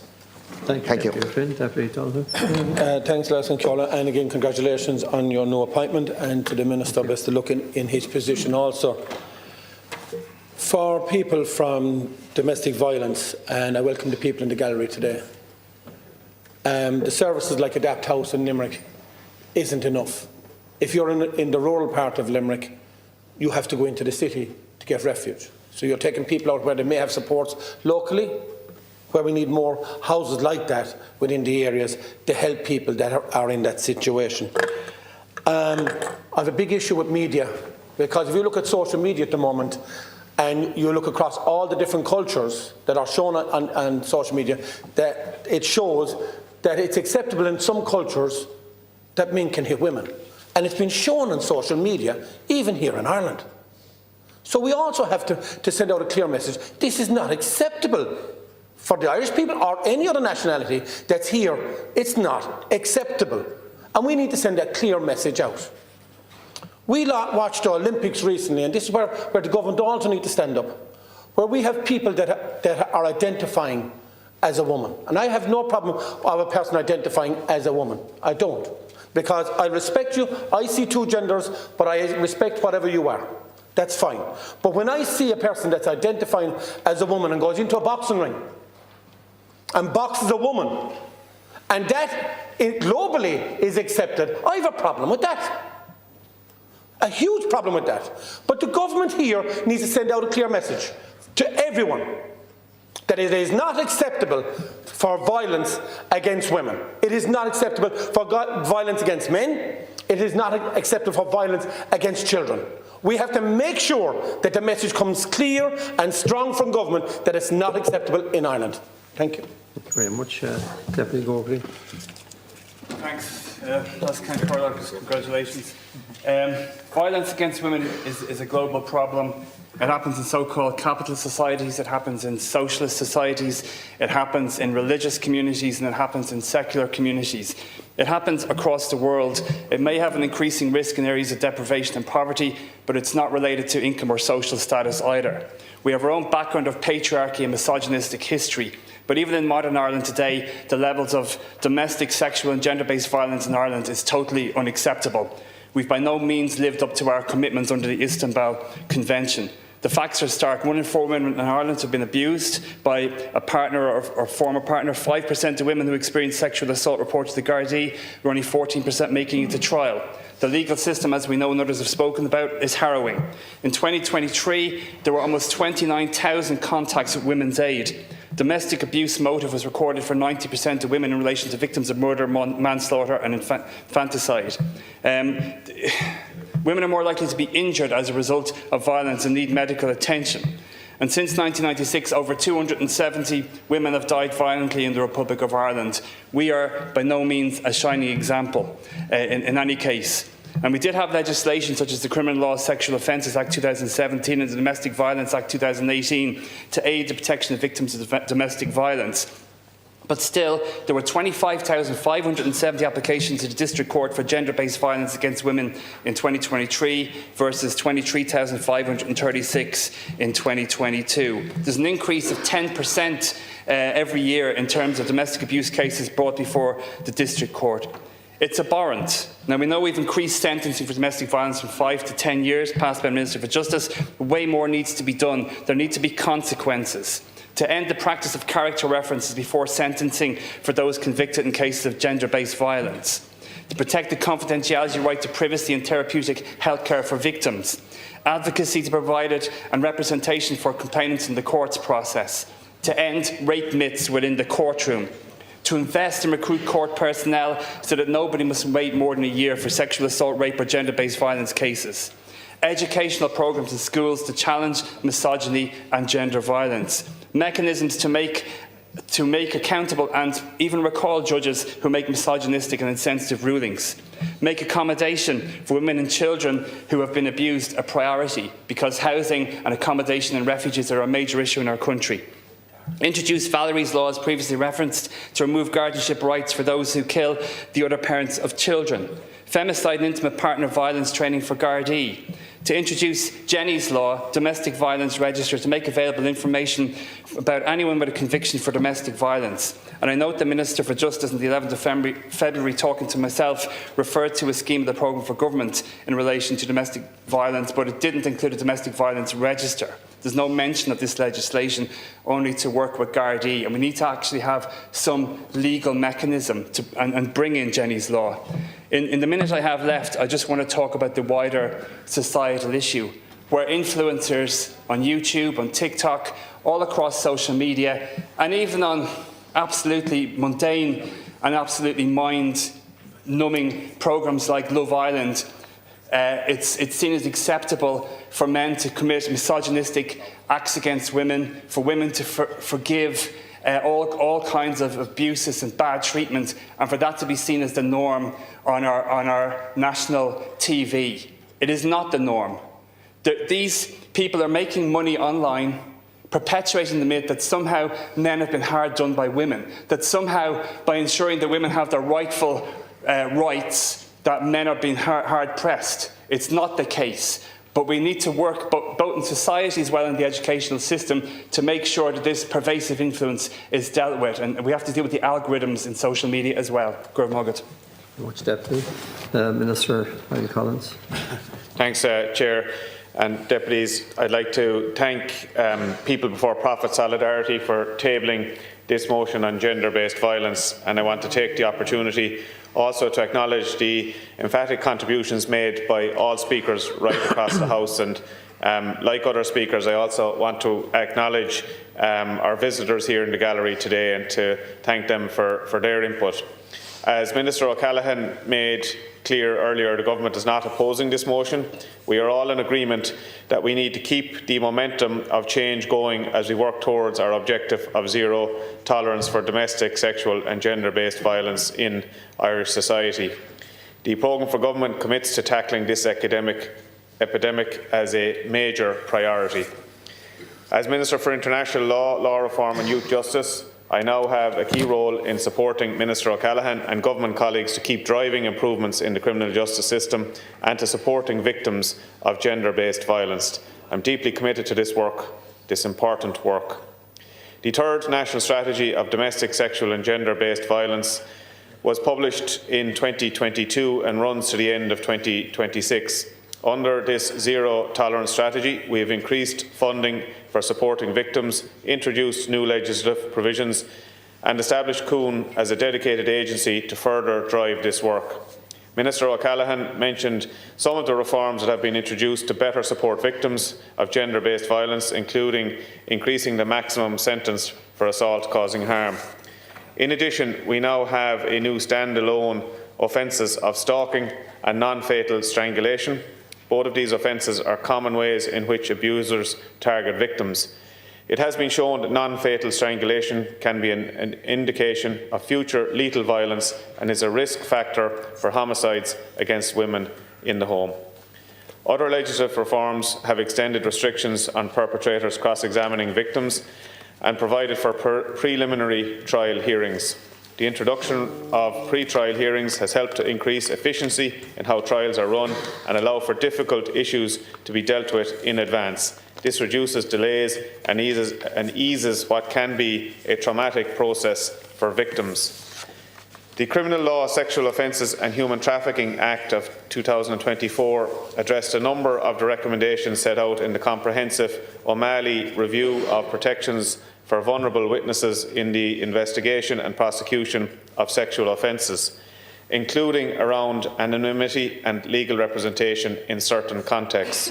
It also introduced a provision in relation to character references in sexual offence cases. Now, regardless of whether a reference is being provided in person or in writing, this must be done on oath or via an affidavit. This requirement underlines the gravity of providing a character reference for a convicted sex offender, and it goes further than the regime in place for other serious crimes such as robbery or manslaughter. A number of deputies have raised the issue of the disclosure of counselling records. This is a complex and highly sensitive area, balancing individuals' rights. On one hand, there is the victim's right to personal privacy, and on the other, the accused person's right to a fair trial.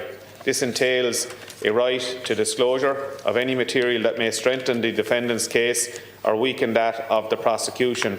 And if it is breached, the prosecution may be compromised or the conviction quashed.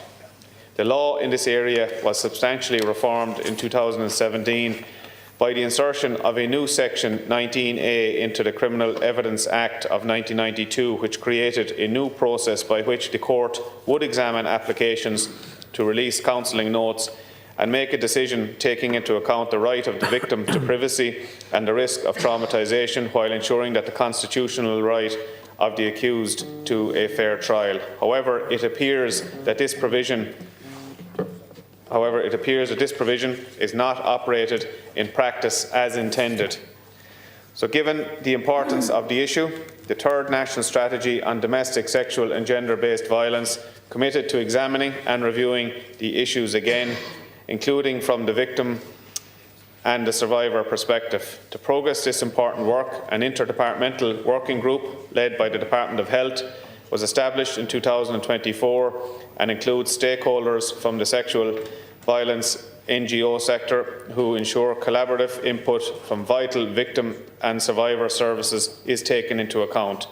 Officials in my department are examining, as a matter of urgency, what steps, including adjustments to the legislation concerned, could be taken to ensure the appropriate balance between the rights of the victim to privacy and to seek counselling help and the right of the defendant to a fair trial can be achieved in practice. Any changes to the law must be carefully considered to avoid the risk of constitutional challenge. Another focus of today's motion has been the removal of guardianship rights for those who kill the other parent of their children. This is a commitment in the programme for government as part of the ongoing work to implement the appropriate recommendations from the study on filimicide and domestic and family violence death reviews. This work is progressing on an appropriate legislative amendment, and it is a priority for Minister O'Callaghan. A central element to delivering the zero tolerance goal of the third national strategy was the establishment of the statutory domestic, sexual and gender-based violence agency, COON, which was launched 1 year ago this week. COON has a specific mandate to drive the implementation of the cross-government, bringing the expertise and focus required to tackle this complex social issue. It works in collaboration with the NGO and domestic, sexual and gender-based violence services sectors to ensure that the best possible services are in place to meet the needs of victims and survivors, including safe and accessible accommodation. And I know some deputies mentioned in relation to refuge spaces. There was 12 new refuge spaces delivered in 2024. In 2025, this year, COON expects 22 new units to be delivered in Dublin and Louth, with a further 49 units due to be under construction or due for refurbishment in 2025. And that will bring the total amount of new units to be delivered and under construction to 230 by the end of 2025, which brings that number from a standing point of 140 at the outset of the strategy. Deputies mentioned the need for education programmes to tackle domestic, sexual and gender-based violence. COON is leading on the awareness-raising campaigns designed to reduce the incidence of domestic, sexual and gender-based violence in Irish society, as well as ensuring that all victims know how to access the supports they require. COON is also working in partnership with the Department of Education on the new SPHE curriculum across junior and senior cycle in secondary schools, and oversees the highly successful Consent Ed project in partnership with Galway Rape Crisis Centre, which provides training for secondary school teachers.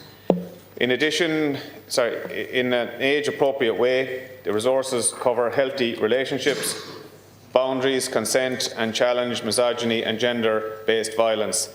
In addition, the Higher Education Authority and COON are co-funding the development of a new sexual violence awareness campaign, which will be rolled out across 12 higher education institutes in early 2026.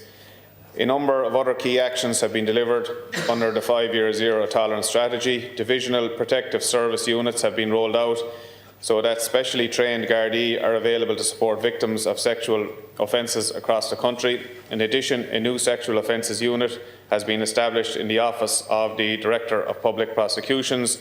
My department is funding a professional diploma in intermediary studies at the University of Limerick. A pilot scheme has been put in place in the criminal courts nationwide, and a register of qualified intermediaries is available to the DPP and the court. A review of the effectiveness of the pilot scheme will inform further improvement and rollout of the intermediary system. Again, I want to thank deputies for their wholehearted and emphatic contributions here today. I ask you to keep the spotlight on gender-based violence active. There has been important progress made, but we must work even harder collectively to improve the system and further enhance supports for victims of gender-based violence. Reform takes time, but my department and government colleagues are fully committed to making it work better for those who need it, for those who are the victims of these horrific crimes, who must be at the centre of everything we do to reform this process. Thank you, Minister. Deputy Boyd Barrett. Yeah. Can I thank Deputy Coppinger for putting forward this motion as well, and can I pay tribute, as others have, to those in the public gallery for coming here today and for having the courage to speak up and to advocate and to campaign on this issue. And your presence is hugely important, because if you listen to the government and if you listen to the contributions here, you might think that there is a very clear determination to address the scourge of gender-based violence, but the facts that have been outlined in the motion and repeated by some of our contributors here suggest we are a very, very long way, and the government is a very, very long way from taking the actions necessary to address this shameful, horrendous, frightening situation. And that's what these figures are. The fact that more than half of women have suffered sexual violence, either as a child or as adults, is absolutely shocking. That more than a third of them have suffered that violence at the hands of a partner is absolutely horrendous and frightening. The fact that 1 in 4 LGBT people have suffered abuse and violence, and that 72% of LGBT people suffer verbal abuse is horrendous. The Natasha O'Brien case, I mean, to me, just in one case, summed it all up, that a 24-year-old woman walking down the street who intervenes on behalf of somebody who is being subjected to homophobic abuse, then herself gets violently assaulted in public by somebody who does it in a way where they think it's acceptable, and then has to fight for some kind of justice in terms of the response of the state to that horrendous situation. And I hear others referring to other cultures and so on, and you often hear that about and rightly so in some cases, about the treatment of women. But these statistics are some of the worst in Europe and testify to the failure of successive governments and our society to deal with an absolutely toxic, poisonous, dangerous, criminal violence against women, LGBT people, and people based on their gender. It is absolutely horrendous. And the state doesn't exactly send out a good signal in terms of the way we deal with people who have been victims of that violence, has been referred to by others. I heard the Minister sort of boasting about the 12 additional refuge places, a pitiful number last year, 12 extra, against a background where we are not even close to meeting the Istanbul targets. I suspect those 12 could be in Dunleary Rathdown, my area, which is one of the counties that hasn't had refuge space at all up until very, very recently, and where Istanbul would require, just in that county, 48 places. There was a recommendation for 24, but what we've actually got is 12. And of course, they are oversubscribed, massively oversubscribed. There's no prioritisation for women suffering domestic violence when they have to leave their home and find themselves homeless. And I've even had cases of women who went into a refuge and were then evicted from the refuge after a number of months and put into emergency accommodation. If that's the sort of signal the state sends out about how much it cares about the victims of of this violence, it hardly sends a good signal about the seriousness of the state to deal with it. I just want to deal briefly with the issue of the notes on the counselling sessions. And just one observation on top of the other ones. If we do not do something about this, and we look at the low levels of people taking cases, are these two things not connected? A tiny number of victims of gender-based violence actually go to the state in order to seek justice. It's precisely because of things like that. Why would you, if the notes that could be used in counselling and therapy could then be handed over to the victim and made public? It's an active disincentive to seek justice or indeed to seek the therapy you need after the traumatising experience of being a victim of such violence. So, Minister, I don't think it sent a very good signal that you actually care about this issue when one member of the entire government sat through this debate is actually an insult. Obviously, there's a few people who have come in now for leaders' questions. I want to run through some of the things that you raised. So, in relation to the counselling notes, the Minister said earlier that there was no issues raised in the debate at the time. Not true. There was issues raised by several TDs at the time, including by myself, where I proposed an amendment and I said we need to ensure that this is operating as intended and not leading to the disclosure of counselling records becoming the norm. It's become the norm. The Rape Crisis Network has confirmed that. So just want to correct the record on that. I'll be bringing forward a bill on this issue. I have yet to be convinced that there's any credible evidence that's taken from a person's private therapy session. It's third-party information in any case. And the Minister actually defended it in the original speech in 2017. So the government talks about trauma-informed, survivor-centred, but nothing in our court system and legal system is that. And yes, you can have different rules for gender-based violence. Why couldn't you? Absolutely no problem with that. It's a very different type of crime to shoplifting or to whatever else. So it's not a big deal to have different rules. I want to say in relation to Jenny's law, I agree that also should be enacted. I want to put that on the record and get time to say it originally. One of the advantages of that will be to bring shame on the crime of domestic violence. That's the key reason. I want to also mention the DPP, didn't have time to deal with it. The Director of Public Prosecutions is choosing not to, is vetoing the right of people to have their day in court. We saw that with Nikita Hunt, who bravely, I want to commend her, bravely took on a multimillionaire celebrity with a massive social media profile. The injuries, for example, in that situation, and the DPP wouldn't take the case. There's serious questions to answer there. Let people take their day and have their day in court. I also want to mention the scale of misogynistic attitudes in society. The situation with Gisèle Pellicot in France, I think, says it all.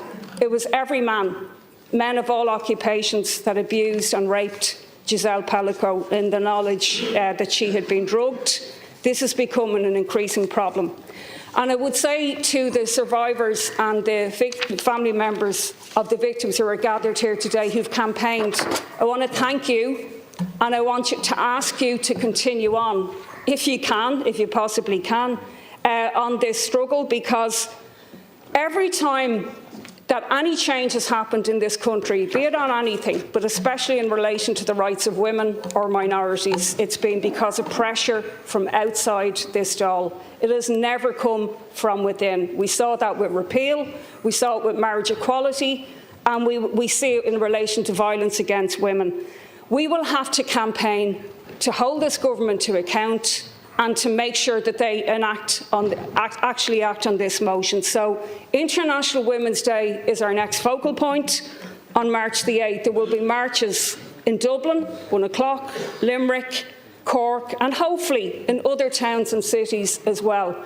And so many of the survivors who've put themselves on the line here and who've gone through so much trauma, re-traumatised in our legal system, have committed to support those marches And I would appeal to, trade unions, women's organisations, community groups, everybody to turn out on those marches that are called by Rosa, an organisation, a socialist feminist movement that I'm a founder member of, and that has led the way outside of the Dáil in bringing this issue centre stage. We need to say ni una menos. That's the cry throughout Latin America against violence against women. Not one less woman, not one more woman should be lost to violence against women and to gender-based violence. We need massive turnouts on International Women's Day because it's very clear the complacency that we saw here today in the debate, with the Minister leaving for a press-up and then somebody else deputising for him, and not one of the other members of Fianna Fáil or Fine Gael or the independents who are always looking for speaking time could be bothered to be here. Thank you. Time.